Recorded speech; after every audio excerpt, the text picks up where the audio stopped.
দর্শক, ভারতের বিপক্ষে দুটি টেস্ট ও 3টি টি-20 খেলতে চেন্নাইয়ে অবস্থান করছে বাংলাদেশ জাতীয় ক্রিকেট দল। সহকর্মী শুভ দেবনাথ আছেন সেখানে, আমরা সরাসরি যুক্ত হচ্ছি শুভর সঙ্গে। শুভ, বাংলাদেশের অনুশীলন কখন শুরু হবে, দলের বর্তমান অবস্থান কি?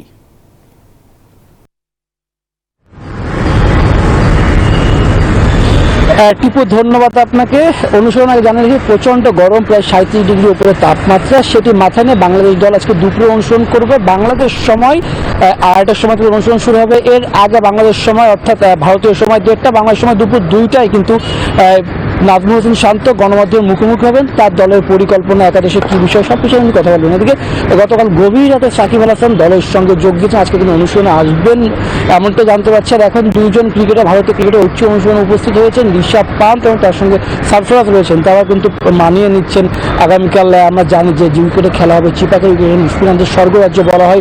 সবচেয়ে বড় 40টি উপরে উইকেট রয়েছে অনিল কুম্বলে লেগ স্পিনার। এরপরে কিন্তু রানিং যে ক্রিকেটার আছে তাদের মধ্যে রবিচন্দ্রন অশ্বিন ঘরে ছিল বলতে হবে, তার 30টি উপরে উইকেট হচ্ছে। সেই ক্ষেত্রে বলতে হবে স্পিনারদের জন্য অবশ্যই একটি ভালো একটি মঞ্চ হতে যাচ্ছে। সেখানে যে টসটা গুরুত্বপূর্ণ হয়ে দাঁড়াবে, অর্থাৎ চতুর্থ ইনিংসে কিন্তু কেউই ব্যাট করতে চাইবে না, সেখানে যে টস জিতবে সেই ব্যাটিং করার সিদ্ধান্ত নিবে। বাংলাদেশ দল আমরা স্পিনারদের আধিক্য দেখতে পারি, কারণ আমরা দেখছিলাম পাকিস্তানের যে টেস্টটি হয়েছিল সেখানে কিন্তু উইকেটে ঘাস দেখেছিলাম, 3জন পেসারে বাংলাদেশ খেলেছিল।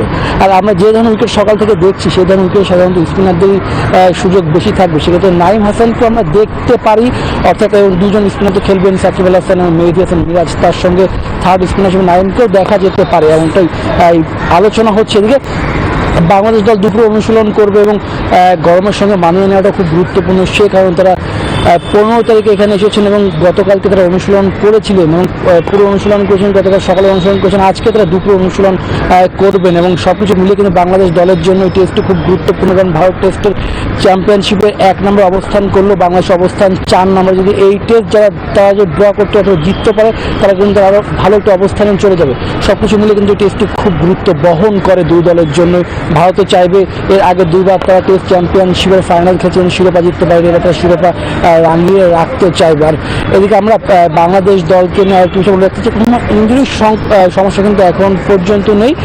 যাকে নিয়ে কিছুটা শঙ্কা তৈরি হয়েছে শরীফুলকে কিন্তু এই টেস্টে দলে রাখা হয়নি। এরপরে বাংলাদেশ দল দ্বিতীয় টেস্টের পর তারা 3টি টি-20 খেলবে এবং IPL-এর কারণে অনেক ক্রিকেটারও কিন্তু এখানে পারফর্ম করতে চাইবে, কারণ এখানে পারফর্ম করতে IPL-এর সুযোগ থাকবে, কারণ ডিসেম্বরের দিকে IPL-এর নিলাম অনুষ্ঠিত হবে এখানে। সব কিছু মিলে বাংলাদেশ দল কিছুক্ষণ পরে অনুশীলন উপস্থিত হবে এবং ভারত দলের 2জন ক্রিকেটার অনুশীলন করছে। টিপু, এই ছিল আমার কাছে এখন পর্যন্ত চেন্নাই থেকে সর্বশেষ। শুভ, আপনাকে ধন্যবাদ। দর্শক, চেন্নাই থেকে জানাচ্ছিলেন সহকর্মী শুভ দেবনাথ।